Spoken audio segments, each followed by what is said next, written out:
Boom! Welcome to tonight's live, and I want you to free yourself from your limiting environment.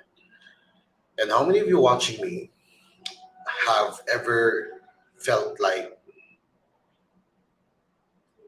you want to go somewhere else? You want to be free from your environment? Or how many of you would want to change where you live, have a better house, have a better car, have a better circle of friends or community? Type me in the comments.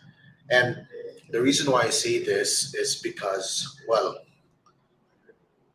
if your environment is in a state where it is toxic for you, and what do I mean by this? A lot of us are living in environments that do not serve us. And sometimes, very unlucky, these environments are like our homes. We would have family members who, well, because of their own personal trauma and not being able to heal and deal with their own personal challenges, um, have spread whatever they're going through to us, right? And that gave birth to something entirely different, right? So sometimes your parents are not your friends, right? Or being in the proximity of your family is not healthy for you. Sometimes being in the proximity of your friends is not healthy for you or your workplace. Okay. So, but here's the thing, right? You can't just get rid of family. You can't just get rid of of friends you grew up with, especially if you can't get rid of coworkers or your boss, right? Well, technically you can get rid of your boss if if you resign, right? Um, but getting out of an environment that doesn't serve you anymore usually comes at a price. And whatever that price is, here, and you probably can relate to this, right? If you're in an environment that doesn't serve you anymore, why are you staying? It's a rhetorical question. Don't worry, right? I don't expect you guys to chat that in the comments. Okay? It's a rhetorical question. If you're in an environment that doesn't serve you anymore, why are you staying? Okay, and for a lot of people, because of love, because of money, because of career, because of fear. How many of you are scared that if you took a leap or if you decided to do something else, things might not work out? Like me in the comments, right? Let's say, for example, and this is very interesting. Okay, we've talked about jobs. Okay, a lot of people will tell you, if you're not happy with your job anymore, you can just what's the word I'm looking for? If you're not happy with your job anymore, you can just, well, resign, right? That's the that's the number one advice we get on the internet when it comes to jobs. If you're not happy with your jobs anymore, look with your job anymore, resign. Now, what about this? What happens if you are the owner? Okay. What happens if you actually own the business instead of being employed by the business? How many of you watching me have ever started a company and realized that it's more trouble than being under somebody else? Okay, like me in the comments, right? I'm an entrepreneur, etc. Okay, so what about them, right? Business owners do not have the freedom to just choose what happens next to their lives. Why? They can't resign, right? If they give up, what happens to their employees? Okay, what happens to their taxes? What happens to, and there's also a lot of bureaucracy involved, right? If you're a business owner, okay, what about migrating to somebody else, to somewhere else, right? There's a lot of paperwork involved. Now, what is the point of all of this, right? For tonight, we want you to free yourself from your environment. And sometimes freeing yourself doesn't mean that you have to go somewhere else. Okay? Sometimes freeing yourself just means that you finally learn. I'm sorry. You finally learn that there are no, okay, greener pastures out there. Okay? There are no greener pastures if you cross the fence. Sometimes it's learning that your place is just here and coming to terms with that. Okay? And how do we usually do that? Now, for a lot of people, here's my number one tip. If you want to free yourself from your environment, and this is going to sound very, very mundane, okay? But please practice gratitude. Okay? And sorry na lang sa mga wrong spelling. I'm not sure if this is a double T or if this is one T. Okay? But you have to start being grateful for what you already have. And the reason why is that, well, if you're not grateful for what you already have, then sometimes it's just a sign that you will never be. You're not an excellent receiver, right? And blessings that come your way may not become blessings because you're not able to recognize blessings. Okay, it's not just a spiritual thing where gratitude, you have to be grateful so that the universe or God or whatever gives you more. Okay, it's not just a gratitude thing, okay, or a spiritual thing. Gratitude also means that you recognize, okay, and that you know and recognize the good things in your life despite the limiting environment that you're in. That involves relationships, that involves your career, that involves your health, that involves your spirituality. So you need to be able to recognize the good so that you can find more good moving forward. Okay? And how many of you would like to recognize more good in your life? And here's the thing, and it's not rocket science, guys. If you want to recognize good, all you have to do is say thank you to every little thing that you actually like. Okay, for example, the fact that you're breathing, maybe the fact that maybe um, you were born in a very nice country or city, or maybe the fact that you're educated, that you're able to hold a phone and watch this live on Facebook. Okay, the simple things, the simple things. Learn to recognize the good things in life and be grateful. That's the first thing. Okay. The second thing is being proactive. And what do I mean by that?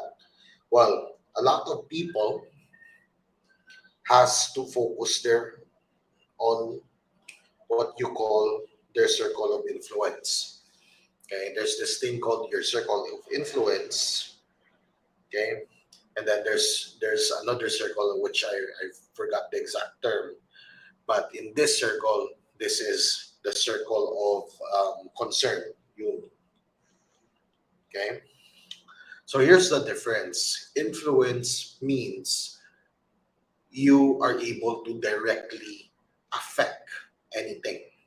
So that means, for example, when I say um, you're able to directly affect something, that doesn't mean that you're able to give advice to your friend and then that friend follows your advice. Okay, your how your friend reacts to your advice is out of your control. You giving the advice though is in your control.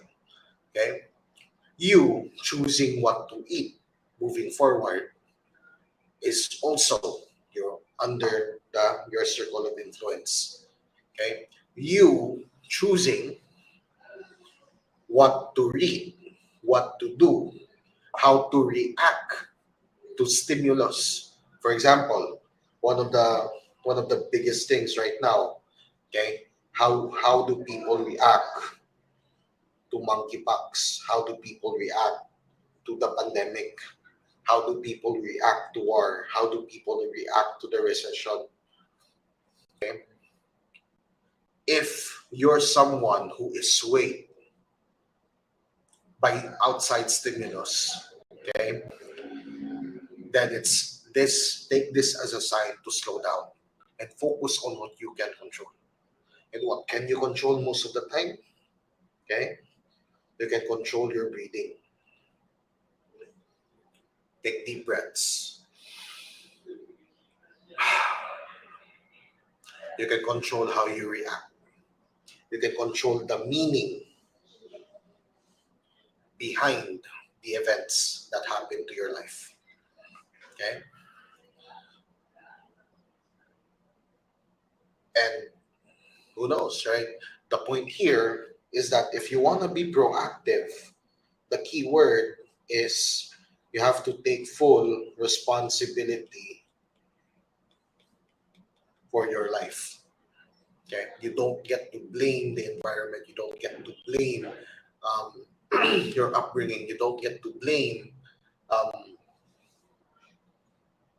your lack of money. Okay, but one thing's for sure, you have to take full responsibility for what happens by choosing what to do moving forward. What's your next step? How do you move forward from this? What sort of meaning or lesson is this supposed to teach me?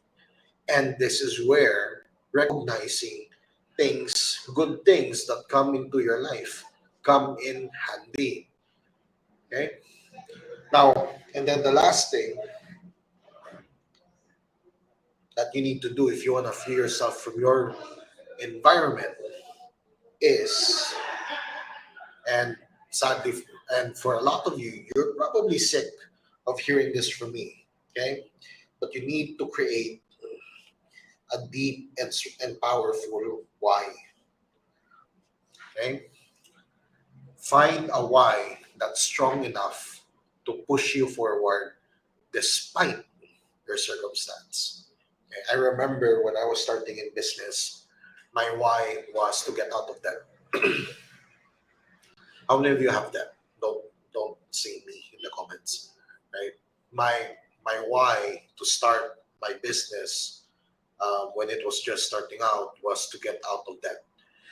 And lo and behold, I've had more or less 3 to 4 startups that failed before I was able to get a break. And the reason why I got a break isn't because um, I finally hit it big. Right? I found the right product, I found the right business. The reason why it became big was because my why was stronger than um, my greed. Okay? My why became stronger than my greed because my intention then was now to change the way the economy, to change something in our environment, so that it doesn't happen again. And we actually have communities that relied on that why, right? So I was forced to think outside the box. And even more than that, prior to starting that company, the reason why I had 4 startups that failed is because I was so scared that people was gonna judge me. Right? The people who knew me before were gonna judge me because I was setting myself out there again. I was putting myself out there. Iloilo, the city where I'm at, is a very small place. Okay, the moment I put myself out there, the people that judge me will hear about whatever is happening. Okay, but because my why was strong, my desire to produce results was stronger than my desire for was stronger than my fear of shame. So I moved forward. Okay, and that's pretty much it, right? If you need help now, question is, try to ask yourself, if there was one thing, if you have, let's say, 24 hours left and you have one day left to live, what are you gonna do? okay, to make your life worthwhile. And I'd like to encourage you to not just think about, hey, you know what, I have 24 hours to live. What I'm gonna do is I'm gonna spend it with my loved ones. Okay. But here's the thing, death has a price. Living has a price that you're not paying for yet. That the moment you die, something happens. Okay. So after 24 hours is the legacy you're leaving behind for your family, for your loved ones. Is it that of surplus or is it that of debt? Okay. Is it that of surplus or is it that of debt? And I'm not here to sell you insurance. Okay. I don't care about that. Okay. What I care about is your legacy. Okay. So if you're someone without insurance, if you're someone who's if your life is gonna end tomorrow, how are you gonna bring value into the lives of those who are well out of those who are alive, right? What are you gonna do? Okay, and just spending time with them, for me, is a very selfish thing. What can you do? Well, maybe write a book, maybe write an essay, maybe create a course within that 24 hours. All you have to do is care every day. Maybe, do your research, donate to charity, maybe create a plan, leave a will, create a legacy, right? But make that 24 hours of your life meaningful. And then go back, right? Stretch that out, right? Stretch that out into decades, stretch that out into years. What do you get? Okay. And I'm going to be telling you once, and I'm going to be telling you whatever that is. Okay. You're going to create either one of two things. You're either going to create a movement or you're going to create a business. Okay. That's one of two things that you're going to create. You either create a movement or a business. And my question for you is, okay, when do you want to start? So that's it for me tonight.